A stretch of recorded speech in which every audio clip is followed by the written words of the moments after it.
Hello everyone. Welcome to For Nurses Preparation YouTube channel. I am Neeraj Kumar Kathal. Today is 28 April 2022 and today's important MCQs for upcoming nursing recruitment exams are: first question, permanent hardness of water can be removed by adding.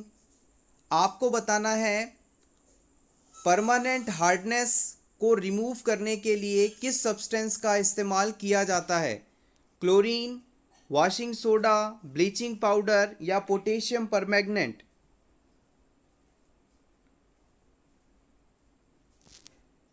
The right answer is option B, it is washing soda. Washing soda को मिलाकर हम permanent hardness of water को remove कर सकते हैं। Next question, banana is best source of. Banana किसका best source माना जाता है: सोडियम, कैल्शियम, पोटेशियम या iron.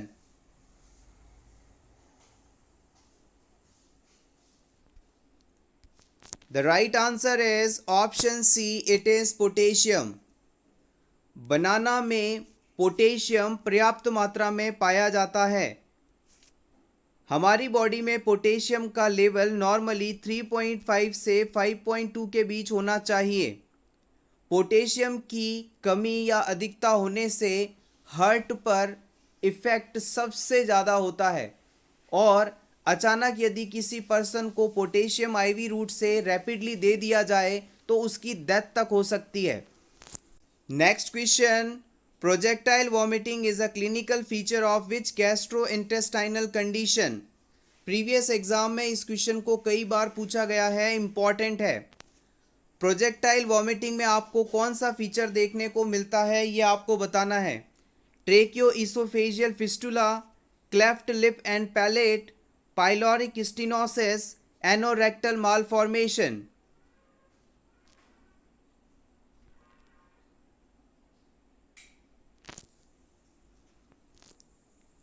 The right answer is option C, it is pyloric stenosis. आइए इस चीज को समझें, आखिर पाइलोरिक स्टेनोसिस कंडीशन होती क्या है। हमारे स्टमक और ड्यूडेनम एरिया जिस जगह पर आपस में कनेक्ट होते हैं उस जगह पर सेल्स की हाइपरट्रॉफी हो जाती है, यानी सेल्स का साइज बढ़ जाता है और इस साइज के बढ़ने के कारण यहाँ से जो फूड का पासेज वे है वो नैरो हो जाता है। अब फूड स्टमक से ड्यूडेनम में मूव नहीं कर पाता और इसी कारण से बच्चों में इस कंडीशन के डेवलप होने के बाद वॉमिटिंग के एपिसोड्स देखे जाते हैं। वॉमिटिंग का एक विशेष टाइप जिसे आप प्रोजेक्टाइल वॉमिटिंग कहते हैं इस डिजीज में देखने को मिलता है और इस प्रकार की वॉमिटिंग में बच्चा वॉमिटस को बहुत ही दूर तक थ्रो करता है, फेंकता है। नेक्स्ट क्वेश्चन, टुडे अ कॉन्ट्रासेप्टिव कंटेन। मार्केट में जो टुडे नाम से कॉन्ट्रासेप्टिव आता है उसमें कौन सा साल्ट होता है, क्या कंटेंट होता है: option A prostaglandin F2, option B norethisterone, option C 9 nonoxynol या फिर copper releasing mesh.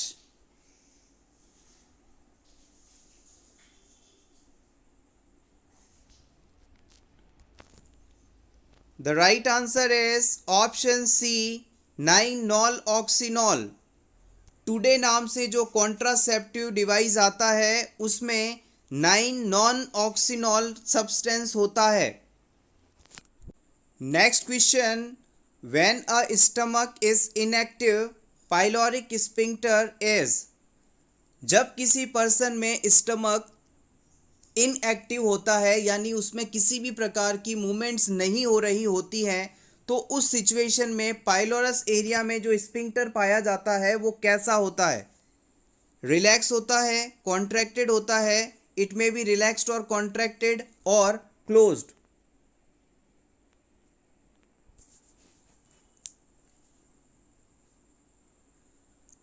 The right answer is option A, it is relaxed. जब किसी पर्सन के स्टमक एरिया में फूड कंटेंट पहुंचता है तो इस फूड कंटेंट में केमिकल्स का मिक्सर होता है और मैकेनिकल मूवमेंट्स होती हैं स्टमक के अंदर, जिससे कि फूड का डाइजेशन शुरू होता है। जब ये कॉन्ट्रैक्शन की मूवमेंट्स स्टमक के अंदर हो रही होती हैं उस समय पाइलोरिक स्फिंक्टर जो है वो कॉन्ट्रैक्टेड रहता है, जिसके कारण ये फूड आगे ड्यूडेनम तक नहीं जा पाता। और जैसे ही स्टमक में ये मैकेनिकल मूवमेंट कंप्लीट हो जाती हैं उसके बाद ये स्फिंक्टर रिलैक्स हो जाता है और अब जो फूड कंटेंट है पार्शियली डाइजेस्टेड है और ड्यूडेनम की तरफ मूव करने लगता है। Next question, in patient with renal failure diet should be. अगर किसी पर्सन को रीनल फेलियर हो जाए तो उसे किस प्रकार की डाइट देनी चाहिए? Low protein, low sodium, low potassium. Low protein, high potassium. High carbohydrate, low protein. High calcium, high protein.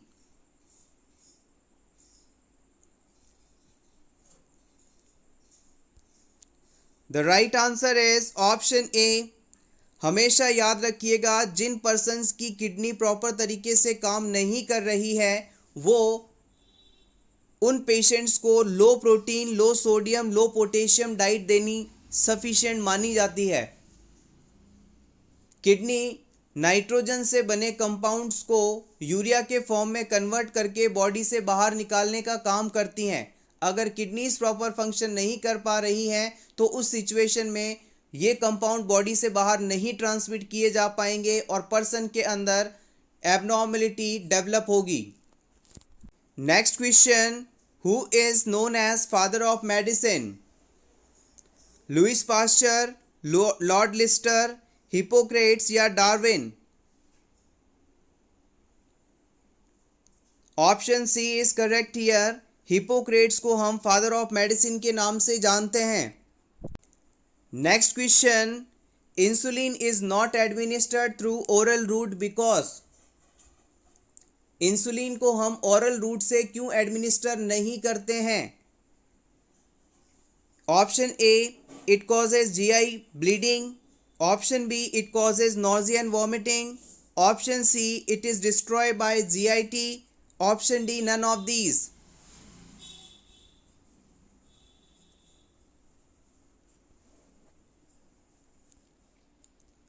The right answer is option C, it is destroyed by GIT. आइए इस चीज के रैशनल को समझ लेते हैं। Insulin is a protein hormone, so it can be destroyed by GIT if given by oral route by action of protein digesting enzymes such as pepsinogen etc. Insulin को हम ओरल रूट से इस वजह से नहीं देते हैं क्योंकि इंसुलिन जो है एक प्रोटीन हार्मोन है और इस प्रोटीन हार्मोन का डाइजेशन या डिस्ट्रॉय जीआईटी में मौजूद पेप्सिनोजन जैसे एंजाइम कर देते हैं। Next question, drug of choice in case of anaphylactic shock. Anaphylactic shock होने पर ड्रग ऑफ चॉइस क्या होती है? एड्रेनलिन, डाइफिनेराइड्रामाइन।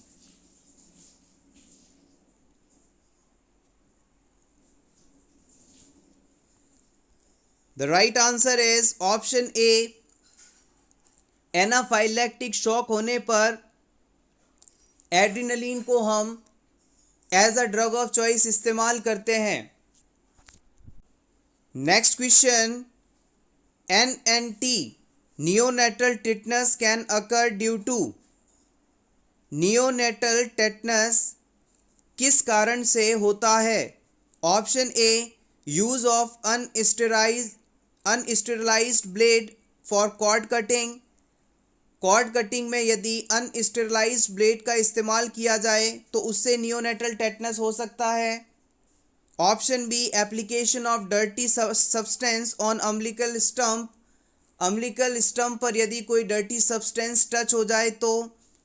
या फिर option C, mother not received immunisation against TT. Pregnancy के दौरान मदर को किसी भी प्रकार का टीटी वैक्सीन ना लगा हो तो। Option D, all of these.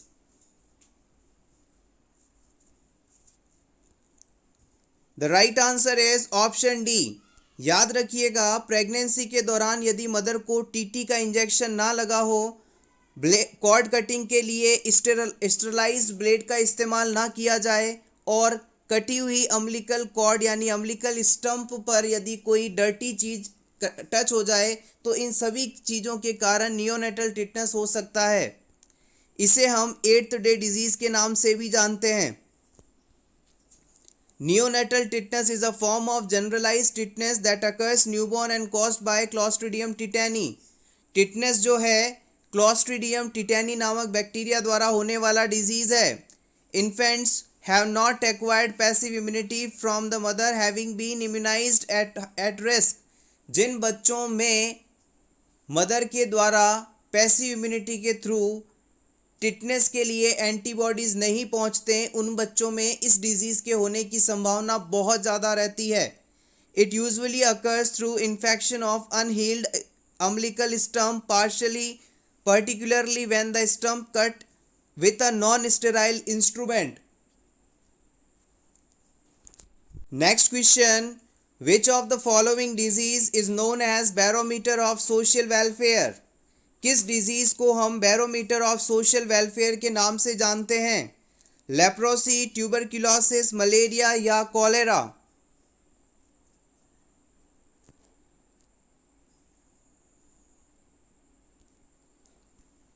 The right answer is option B, tuberculosis. Barometer of social welfare के नाम से हम टीबी डिजीज को जानते हैं। Tuberculosis is a social disease with medical aspects. It has also been described as a barometer of social welfare। Next question, osmolarity is defined as। osmolarity क्या है? Option A moles per ml of solvent, option B moles per decilitre of solvent, option C moles per kg of solvent, option D moles per litre of solvent.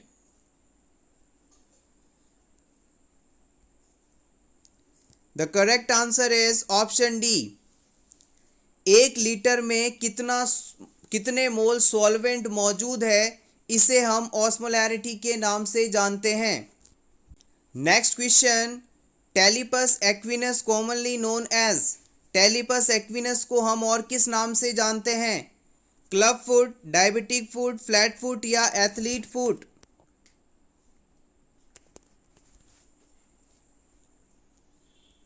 The right answer is option A, club foot. Talipes equinus को हम club foot के नाम से जानते हैं। इसके साथ ही athlete foot जो है फंगस द्वारा होने वाला डिजीज है, और इस क्वेश्चन को प्रीवियस एग्जाम में कई बार पूछा गया है। Next question, panel discussion can be defined as. Panel discussion क्या है? Option A, stage wise formatted teaching, option B groups describing individual experiences, option C discussion by 4 to 8 qualified persons, option D series of speeches।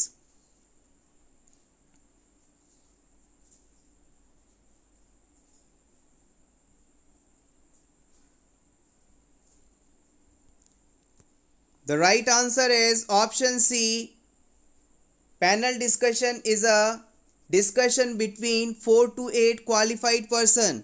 याद रखिएगा, 4 से 8 qualified person अगर किसी मुद्दे पर बात कर रहे हैं, डिस्कशन कर रहे हैं, तो आप इसे पैनल डिस्कशन का नाम दे सकते हैं। Next question, before giving blood transfusion a nurse must note that date and time of collection and must be aware that packed RBC can be stored up to. आपको सिंपली यहाँ पर बताना है कि पीआरबीसी को, पैक्ड रेड ब्लड कार्पसल्स को, हम कितने दिनों तक स्टोर कर सकते हैं? 35 डेज, 25 डेज, 35 डेज या 45 days? The right answer is option C. यहाँ पर टाइपिंग एरर है, याद रखिएगा, लगभग 35 डेज तक हम पैक्ड आरबीसी को स्टोर कर सकते हैं। Next question, which of the following is non absorbable suture. Non absorbable suture का टाइप आपको बताना है। विक्राइल, पॉलिस्टर, क्रोमिक कैटगेट या मोनोक्राइल?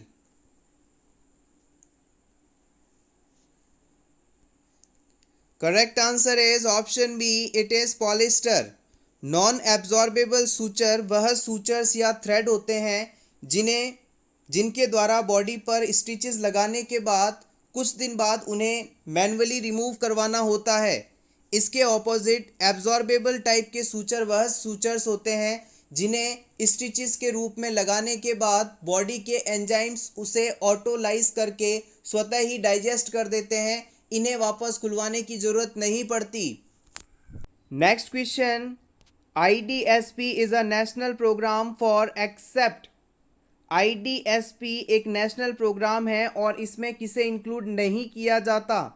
Tetanus, enteric fever, diarrhoea, respiratory infection?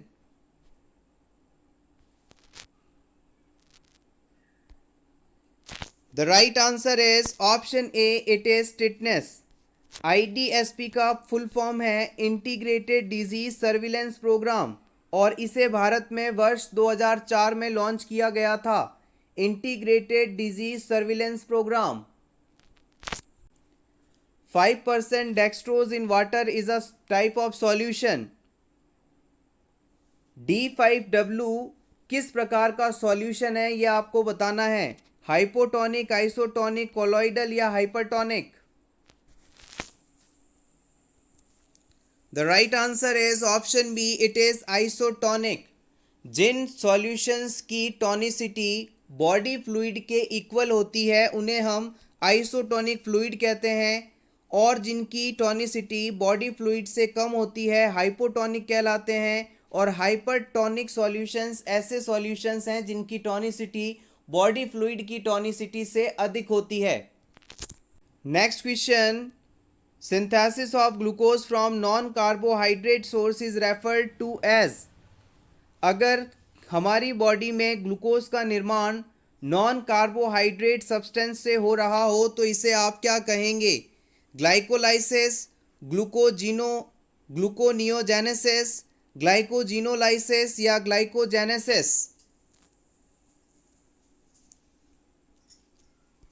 The right answer is option B, it is called gluconeogenesis. Gluconeogenesis. Next question, golden color of amniotic fluid indicate which condition?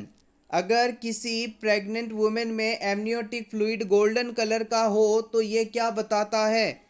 Fetal distress, post maturity, RH incompatibility और intrauterine death?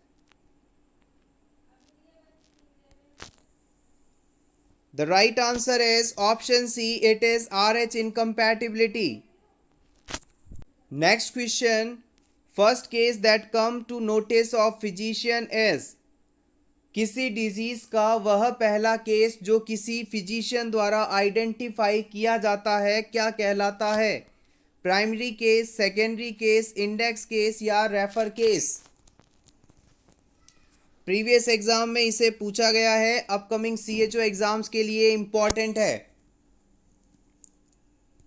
The right answer is option C, it is index case.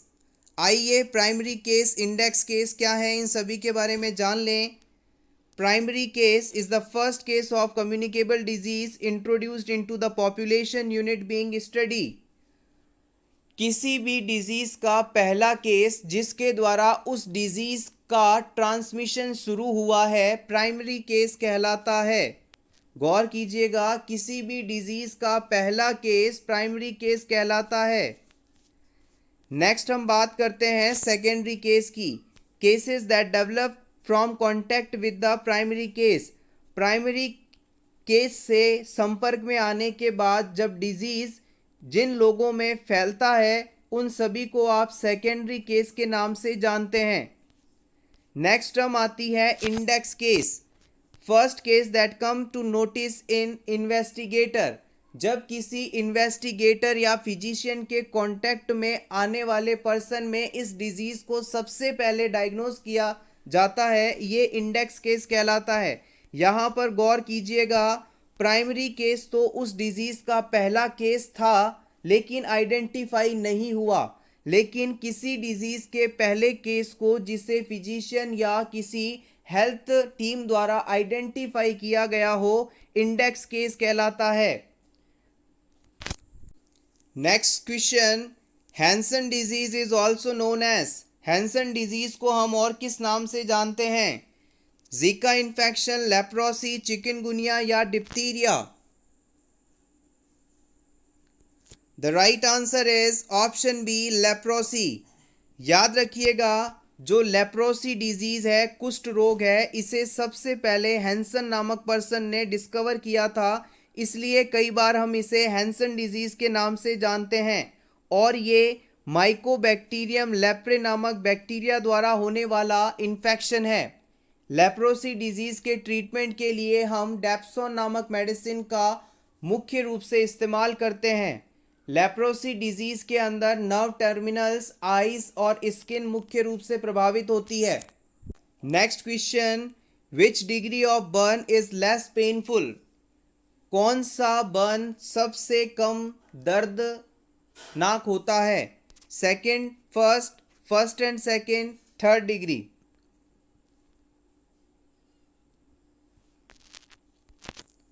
The right answer is option D. याद रखिएगा, जब भी किसी person को third degree burn होगा तो उस पर्सन के उस पर्टिकुलर एरिया के जो नर्व टिश्यूज हैं वो डैमेज हो जाएंगे और इस वजह से पेन का जो सेंसेशन है वो बॉडी के उस पार्ट से ब्रेन तक नहीं पहुंच पाएगा और पेशेंट को दर्द का अनुभव नहीं होगा। इसके अपोजिट फर्स्ट और सेकंड डिग्री बर्न के अंदर स्किन की अपर लेयर डैमेज होती है, नर्व टर्मिनल्स डैमेज नहीं होते, इस कारण पेन सेंसेशन ब्रेन तक पहुंचता है और पेशेंट को बहुत ही ज़्यादा पेन फील होता है।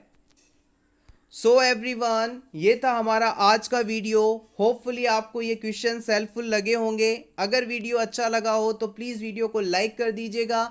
इसी तरह के और वीडियोस देखने के लिए for nurses preparation YouTube channel को ज़रूर सब्सक्राइब करें। Best of luck.